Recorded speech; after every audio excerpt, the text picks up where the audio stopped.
పెనుగంచిప్రోలు గ్రామంలో వెంచేసి ఉన్న శ్రీ గోపయ్య సమేత శ్రీ తిరుపతమ్మ అమ్మవారి దేవస్థానంను మన తెలుగు రెండు రాష్ట్రాలలో ఎంతో ప్రసిద్ధి.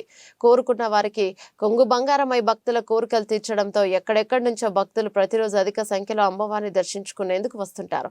అయితే ఈ అమ్మవారి మహోత్సవంలో భాగంగా 2 నెలలకోసారి దేవస్థానంలో అందరి దేవతలకు రంగుల కార్యక్రమాన్ని నిర్వహిస్తుంటారు. ఈ సంవత్సరం కూడా పెనుగంచిప్రోలు నుండి బయలుదేరి జగ్గయ్యపేటలో రంగుల ఉత్సవానికి అమ్మవారు సిద్ధమైంది. ఈ రోజున కార్యక్రమాన్ని దేవస్థాన ఈవో రమేష్ నాయుడు, ధర్మకర్తల చైర్మన్ జంగాల శ్రీనివాసరావు సమక్షంలో నిర్వహిస్తున్నారు.